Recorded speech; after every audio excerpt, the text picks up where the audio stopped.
that there are two things that stand in my mind as to next steps. One is you look at a certain point, there will be a leader who is an organizer whom the Creator is calling to take us forward. We don't know who that is.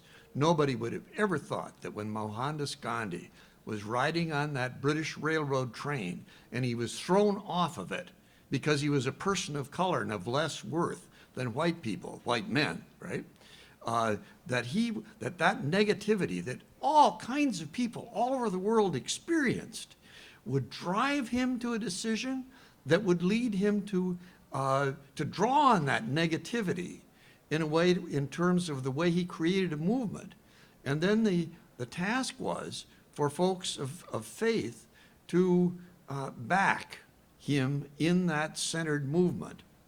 Now, I think the issue that we're facing is a misunderstanding, which is philosophical and theological at its core. Karl Polanyi, in his book, The Great Transformation, says that what we've gotten ourselves messed up with is the myth of the marketplace. That no society ever in human history organized itself around a marketplace. Well, my goodness, that's crazy. We always, ever since civilization started, you had markets. But to organize as your dominant motif a market, making money, no matter who gets hurt or what happens. And that's the reality that we struggle with in Pennsylvania in terms of Marcellus shale drilling, okay? So once you see that, I think one step is to watch for the leader, who you never know who it's going to be, and they will be a person who is as limited as all of us are. They'll have faults, like Martin Luther King did, but he had a vision, and he was able to articulate it. And when we hear those sermons again, it moves us right down to today, across all of our religious lines. And the second thing is, we need to do what you're doing here today. Bring people of faith together in formal and informal settings with, where all the children of Abraham are represented and folks who are Buddhist and Muslim, and Hindu are represented. So we begin to get to know each other. And then we go back and work with our own groups, knowing our own people and their peculiarities, and we preach and teach and organize and do the basics. Right. I have no problems in agreeing with you. We are the economists. We are the politicians. They come from us. In that sense, there is no difference. So I concur with your views. But they need to be educated, you see. Most of you will probably have heard of David Orr, professor of education, Oberlin College, Ohio. Now, he wrote a paper in the 1990s. Now, he was advocating a different kind of education. But in order to make his point, what he was saying was that the people who are the greatest polluters are the people with the MAs, BAs, PhDs, LLBs, the scientists, the doctors, the lawyers. Simply, a simple arithmetical deduction is that they, by virtue of their spending power, have the greatest polluting power. Nobody can disagree with that. That's what he was saying.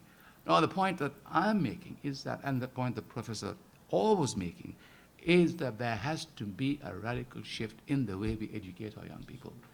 Do we teach them to earn a living, or do we teach them how to live? Yes. That's the basic difference. You see, again. and that's where we come in. That's where we come in. And that's where we say, follow the example of the saints, the mystics, and people, and the sadhus, and the people of that ilk, who say, this is all we need to survive. We don't need anything more. You see, but then when you have Bollywood and Hollywood bombarding people with green ideas, no, but there is something good over here. You're not going to win. But when you have the Chinese and the Indian government saying, we have 6, 7, 8% growth rate, wow, this is wonderful. You see, where are we going to end? That mentality, that mindset has to change. Lisa. All of this, obviously, very important. The key issue I think that we need to focus on is how do we turn all these good thoughts into what Yes. actually happens?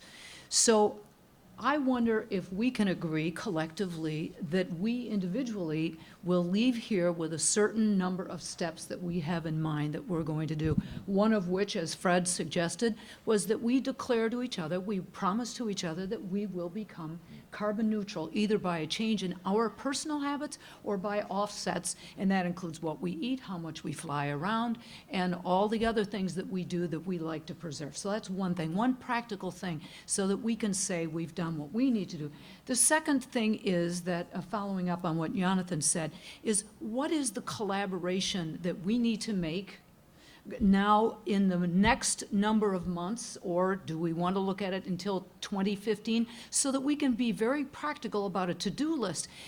Obviously, there are lots of things that are our ideals. How do we make that happen, and can we discuss Yes. concrete steps? Yes.